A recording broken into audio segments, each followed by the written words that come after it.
नमस्कार। आज हम लोग डिस्कस करने वाले हैं purification of organic compounds. Organic compounds को हम लोग कैसे प्यूरिफाई करें। हम लोग जानते हैं, we all know that organic compounds are obtained by the natural sources, so it is always probability to have some impurities in the organic compound. So it is very essential to remove the impurities present in the organic compound. तो organic compounds में जो impurity present है उसको दूर करना आवश्यक है। ठीक है, क्योंकि ऑर्गेनिक कंपाउंड्स सारे के सारे नेचुरल रिसोर्सेज से ही ऑब्टेन किए जाते हैं, तो हमेशा ये प्रोबेबिलिटी होती है कि ऑर्गेनिक कंपाउंड में कुछ इम्प्योरिटी प्रेजेंट हो। तो उसके लिए कुछ मेथड्स हैं, क्लास 9th में भी हम लोग डिस्कस कर चुके हैं। यहाँ पर एक बार फिर से हम लोग थोड़ा और डिटेल करेंगे। सब्लिमेशन मेथड है, क्रिस्टलाइजेशन मेथड है, distillation, fractional distillation, separating funnel और क्रोमेटोग्राफी। ये सेवरल मेथड्स हैं जिनसे हम लोग ऑर्गेनिक कंपाउंड्स की इम्प्योरिटीज को रिमूव कर सकते हैं। तो सबसे पहले हम लोग आते हैं सब्लिमेशन पर। First of all we will discuss about the sublimation. तो सब्लिमेशन हम लोग जानते हैं, कुछ कंपाउंड सबलाइम नेचर के होते हैं। सबलाइम का मतलब या तो वो डायरेक्ट सॉलिड से गैस में या गैस से डायरेक्ट सॉलिड में चेंज हो जाते हैं without living in liquid state. There are some substances which can directly change into the gaseous state from solid और direct change into the solid state from gases. That's compounds are known as sublime compound, right? So sublimation process is used to separate sublime purity from non sublime impurity. अगर किसी sublime organic compound में non sublime impurity present है तो उसको गर्म करके sublimation process करके हम लोग उसकी impurities को remove कर सकते हैं। जैसे हम लोगों को पता है नेफ्थलीन बाल, एंथ्रासीन, आयोडीन, कैम्फर है ना, जिसका फार्मूला अमोनियम क्लोराइड है, ये सब सबलाइम नेचर के हैं। अगर इसमें कोई नॉन सबलाइम इम्प्योरिटी ऐड है तो उसको हीट करके रिमूव कर सकते हैं, आइसोलेट कर सकते हैं उसकी प्योरिटी को। ठीक है, तो ये क्लियर हो गया आपका सब्लिमेशन। दूसरा पॉइंट है क्रिस्टलाइजेशन।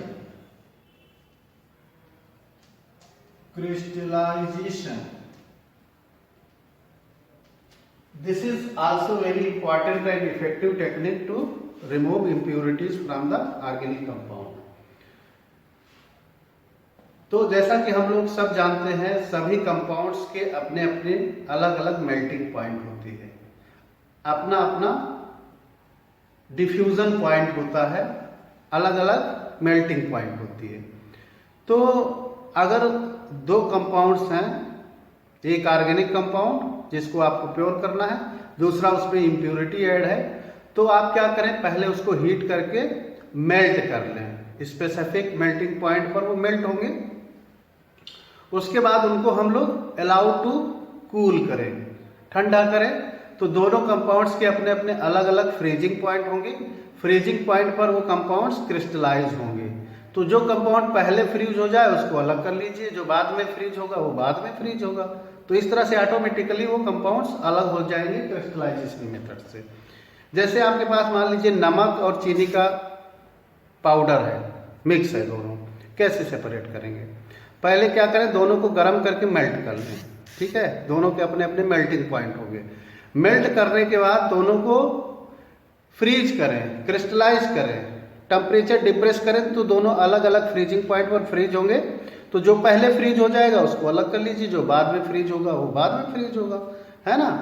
तो इस तरह से क्रिस्टलाइज करके आप लोग क्रिस्टलाइजेशन प्रोसेस से आप ऑर्गेनिक कंपाउंड को की इम्प्योरिटीज को हटा सकते हो, क्रिस्टलाइजेशन मेथड को यूज करके। तीसरा है distillation.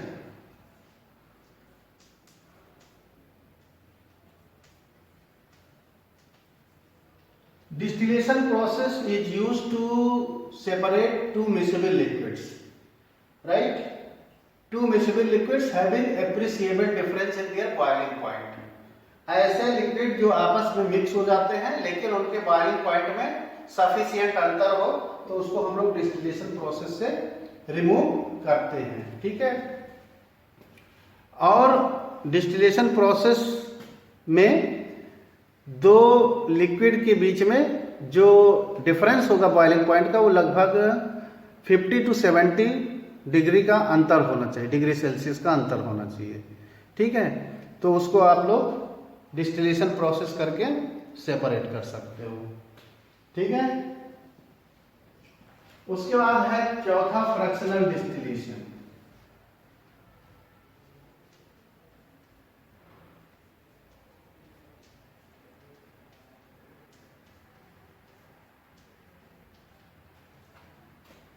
Principle of fractional distillation is based on the distillation. जैसे डिस्टिलेशन होता है वैसे फ्रैक्शनल डिस्टिलेशन भी होता है, लेकिन डिफरेंस क्या है दोनों में? फ्रैक्शनेटिंग कॉलम भी दो मिश्रित लिक्विड के लिए यूज होता है, दो या दो से अधिक, लेकिन उनके बॉइलिंग पॉइंट में कम डिफरेंस हो, लगभग 25 केल्विन या उससे कम का अंतर है, तो आप उसको फ्रैक्शनल डिस्टिलेशन प्रोसेस से अलग करेंगे। इसमें क्या होता है, डिस्टिलेशन चेंबर में फ्रैक्शनेटिंग कॉलम्स होते हैं। फ्रैक्शनेटिंग कॉलम का काम क्या होता है, ये अपना सरफेस प्रोवाइड करते हैं, जो लिक्विड इवापोरेट होता है उसको अपना सरफेस प्रोवाइड करते हैं कंडेंसेशन के लिए। तो रेगुलर इंटरवल पर हम फ्रैक्शनेटिंग कॉलम्स लगाते हैं, तो वो फ्रैक्शनेटिंग कॉलम वेपर के ट्रेवल टाइम को बढ़ा देता है, साथ ही साथ अपना सरफेस प्रोवाइड करता है कंडेंसेशन के लिए। तो चूंकि उनके बॉइलिंग पॉइंट में बहुत कम अंतर है, तो इसलिए ट्रेवल टाइम हम वेपर्स का बढ़ा देते हैं। तो जिसका बॉइलिंग पॉइंट कम होगा वो पहले इवापोरेट होगा और उसका ट्रेवल टाइम कंपैरेटिवली सबसे ज्यादा होगा, तो उसको हम पहले कंडेंस करके निकाल लेंगे, फिर दूसरा, फिर तीसरा, ऐसे ग्रेजुअली सबको अलग कर सकते हैं। इसमें फ्रैक्शनेटिंग कॉलम का मेन रोल है, ठीक है। फ्रैक्शनेटिंग कॉलम पर हम कंडेंस करा करके एग्जॉस्ट ट्यूब से उसको सेपरेट कर लेते हैं। उसके बाद पांचवा है सेपरेटिंग फनल।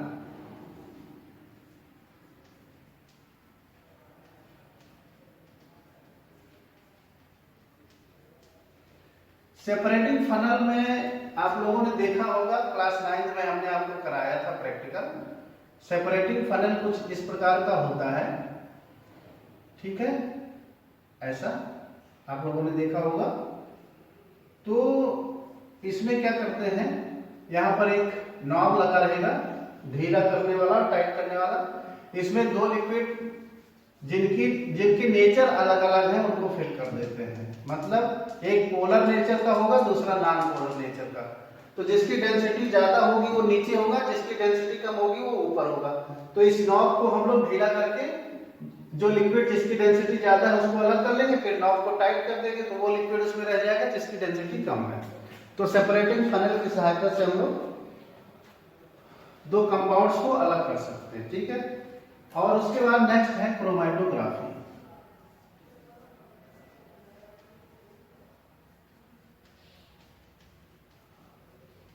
ठीक है, यहां पर हम लोग क्रोमैटोग्राफी लिखेंगे।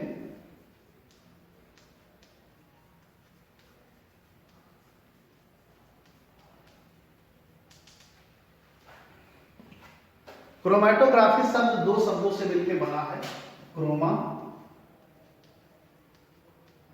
Plus graphy. क्रोमा का मतलब होता है कलर, ग्राफी का मतलब होता है सेपरेशन। तो this method is used to separate mixture of colour. Colour mixture को सेपरेट करने के लिए क्रोमैटोग्राफी को हम लोग यूज करते हैं, टेक्निक को। Chromatography term was discovered by the T sweat, capital T S WETT। T sweat ने इसकी डिस्कवरी किया था 1906 में, ठीक है। तो जहां तक प्रिंसिपल ऑफ क्रोमैटोग्राफी की बात है, तो principle of chromatography is based on the fact that every colour is having their own ionic mobility on the adsorbent. Stationery phase पर हर कलर की अपनी अपनी अलग अलग रनिंग कैपेसिटी होती है, और वो कलर अलग अलग पार्ट पर कलर बैंड बना करके एडजॉर्ब हो जाते हैं, फिर उसको हम लोग with the help of suitable eluent eluted material को इल्यूशन के फॉर्म में सेपरेट कर सकते हैं, राइट। तो ये है प्रिंसिपल क्रोमेटोग्राफी की। Principle of chromatography is based on the fact that every color is having their own ionic mobility on the specially designed substance that is known as stationary phase or adsorbent, right। Chromatography दो प्रकार की होती है।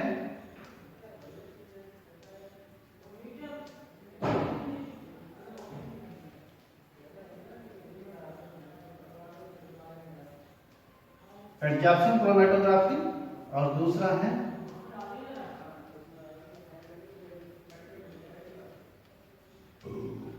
Partition chromatography. तो सबसे पहले हम लोग डिस्कस करेंगे एडजॉर्प्शन क्रोमेटोग्राफी को। इसको ए लिख लें, एडजॉर्प्शन।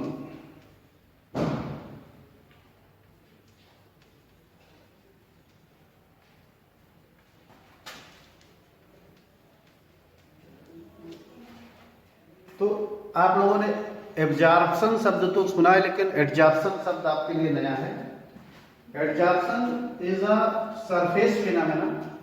एडजॉर्प्शन में दो चीजें होती हैं, एक होता है एडजॉर्बेंट और दूसरा होता है एडजॉर्बेट, ठीक है। एडजॉर्बेंट अपना सरफेस प्रोवाइड करता है, एडजॉर्बेंट स्टेशनरी फेज का काम करता है, और एडजॉर्बेट जो होता है वो सब्सटेंस है जो इस सरफेस पर, एडजॉर्बेंट के सरफेस पर ओरिएंट होता है। मतलब एडजॉर्बेट मोबाइल फेज है और ये एडजॉर्बेंट स्टेशनरी फेज है। तो आप ये कह सकते हैं कि क्रोमेटोग्राफी में दो फेज होती हैं। जैसे यहां पर एडजॉर्बेंट क्या है, स्टेशनरी फेज है,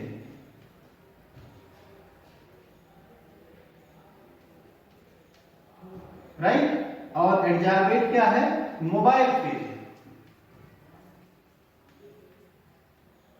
मोबाइल फेज आपका मिक्सचर ऑफ कलर होगा और स्टेशनरी फेज वो स्पेशली डिजाइंड सब्सटेंस होगा जिस पर आप मिक्सचर ऑफ कलर को एडजॉर्ब करवाते हैं, ठीक है। तो क्रोमेटोग्राफी में दो फेज होती हैं, एक होती है स्टेशनरी फेज जिस पर हम लोग कलर को एब्जॉर्ब करवाते हैं, उनकी अपनी अपनी अलग अलग रनिंग कैपेसिटी होती है और अलग अलग पार्ट पर कलर बैंड बनाते हैं। और मोबाइल फेज जो मिक्सचर ऑफ कलर होगा जिसको आप सेपरेट करेंगे। तो एडजॉर्प्शन शब्द में दो चीजें हैं, एक है एडजॉर्बेंट, दूसरा है एडजॉर्बेट। तो अगर आप एडजॉर्प्शन को एक्सप्लेन करना चाहते हैं तो orientation of adsorbate on the surface of adsorbent is known as adsorption, ठीक है। ये तो हो गया एडजॉर्प्शन का मीनिंग। अब हम आपको बताते हैं एडजॉर्प्शन क्रोमेटोग्राफी जो है दो प्रकार की होती है। Again adsorption chromatography is two types. यहां पर हम लिखेंगे एडजॉर्प्शन क्रोमेटोग्राफी, इसको एसी से रिप्रेजेंट करते हैं। एडजॉर्प्शन क्रोमेटोग्राफी ये दो प्रकार की होती है। पहला है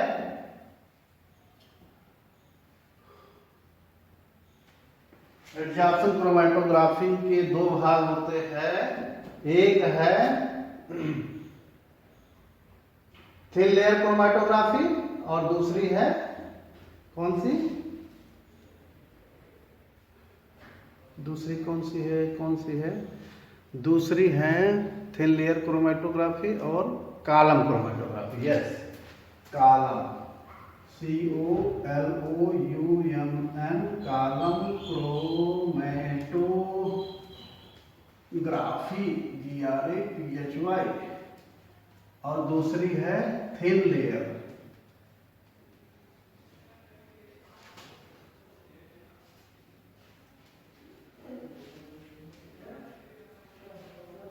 ठीक है। तो एडजॉर्प्शन क्रोमेटोग्राफी के दो भाग होते हैं, एक है कॉलम क्रोमेटोग्राफी, दूसरी है थिन लेयर क्रोमेटोग्राफी। तो सबसे पहले हम आपको कॉलम क्रोमेटोग्राफी समझाएंगे। कॉलम क्रोमेटो, GRAPHY, इसको हम आपको समझाते हैं।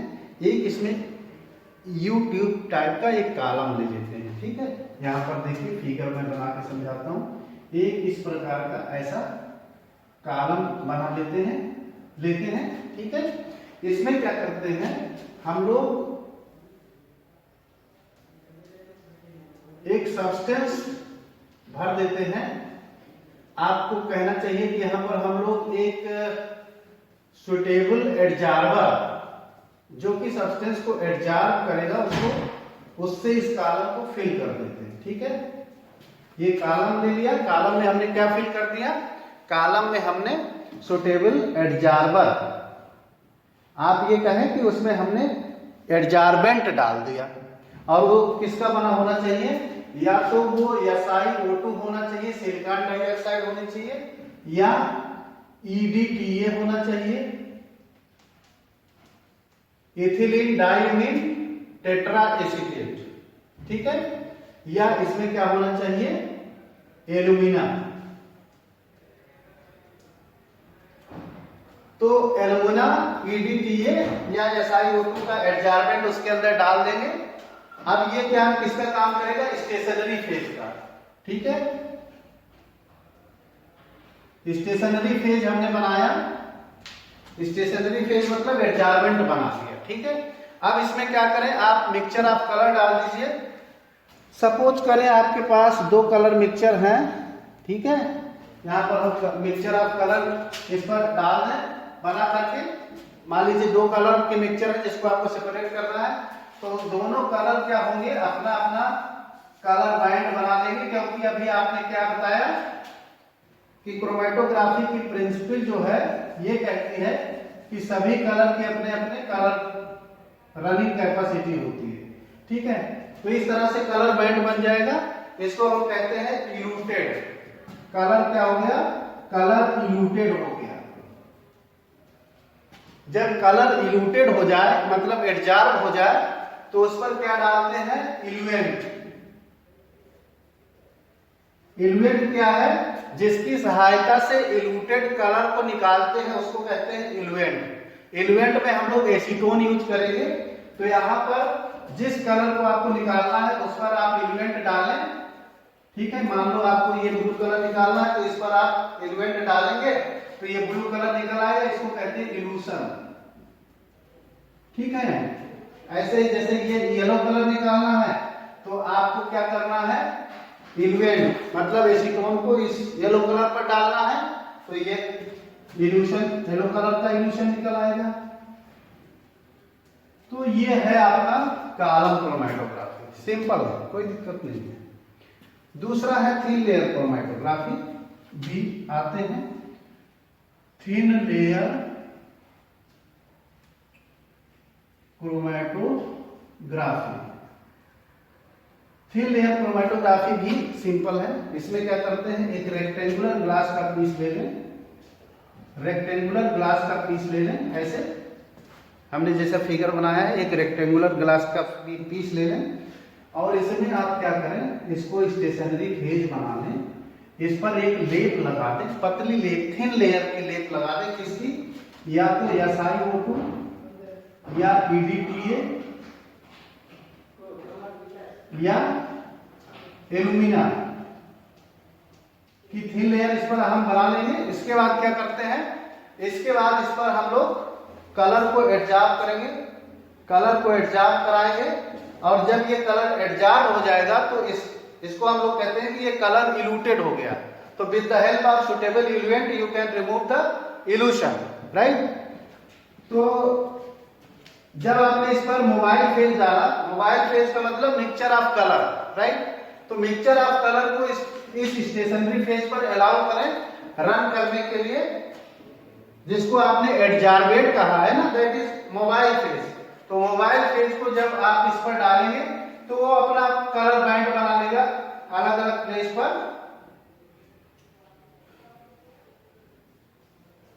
इस तरह से कलर बैंड बन जाएगा। फिर इसको आप कहेंगे कि कलर क्या हो गया? इल्यूटेड हो गया। तो इस पर आपको क्या डालना है? इल्यूएंट। इल्यूएंट कौन सा होना चाहिए? एसीटोन। तो जब आप इस पर इल्यूएंट डालेंगे तो कलर जो इल्यूटेड हुए हैं उनको इल्यूशन के फॉर्म में आप आइसोलेट कर सकते हैं, रिमूव कर सकते हैं। तो ये हो गया थिन लेयर। उसके बाद लास्ट है पार्टीशन क्रोमैटोग्राफी।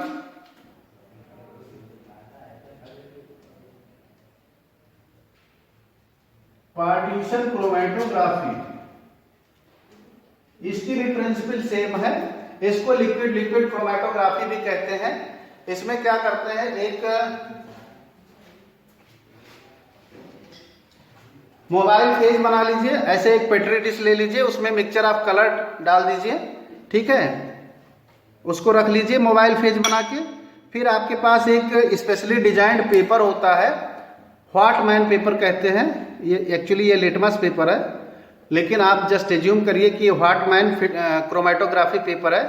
तो इस व्हाटमैन क्रोमैटोग्राफी पेपर पर सबसे पहले इसको आप वाटर में हैंग करिए, ठीक है। मान लीजिए आपने इसमें वाटर रखा है, वाटर में इसको हैंग करके वेट कर लीजिए। ऐसे स्टेट वाइज करिएगा क्योंकि इस पर वाटर रन करना चाहिए, ठीक है।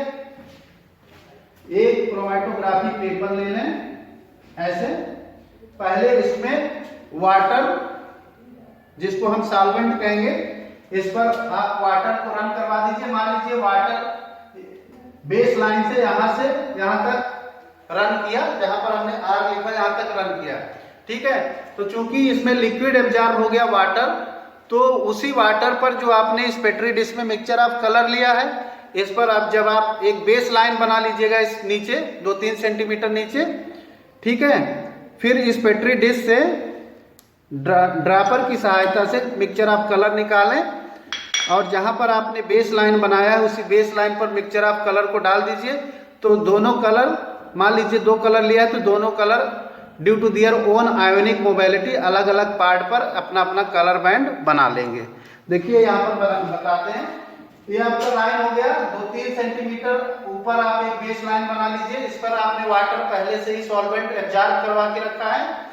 फिर क्या करें, ड्रॉपर की सहायता से, ड्रॉपर की हेल्प से मिक्सचर ऑफ कलर लें और इसी बेस लाइन पर मिक्सचर ऑफ कलर को डाल दीजिए, ठीक है। जब आप बेस लाइन पर मिक्सचर ऑफ कलर को डालेंगे तो due to different ionic mobility they will form their colour band at different part of the chromatography paper. इस पेपर पर अलग अलग स्थान पर दोनों मोबाइल फेज, जिसको आप एब्जॉर्बेट कहते हो, कलर बैंड बना लेगा। मान लीजिए ये पहला कलर है जो कि R1 डिस्टेंस ट्रेवल किया और ये दूसरा कलर है जो R2 डिस्टेंस ट्रेवल किया। तो इस तरह से आप डिफरेंट कलर के लिए रिटार्डेशन फैक्टर कैलकुलेट कर सकते हैं। अगर आप R1 के लिए रिटार्डेशन फैक्टर चाहिए तो उसको कहिए RF1 is equal to R1 upon R। Retardation क्या फैक्टर क्या है, relative adsorption capacity of colour. तो RF1 निकालने के लिए क्या करोगे, RF1 is equal to R1 upon R। R1 क्या है, distance travel by the colour number 1, और R क्या है, distance travel by the solvent. ऐसे ही दूसरे वाले कलर के लिए R2 के लिए RF2 is equal to R2 upon R, ठीक है। RF2 क्या है, कलर नंबर 2 के लिए retardation factor, distance travel by the colour number 2 R2 हो गया, और डिवाइडेड बाय R क्या है, distance travel by the solvent that is water. So this is chromatography, it is very simple. go for this thoroughly, go for the practice, very simple. Thank you, have a nice day, take care.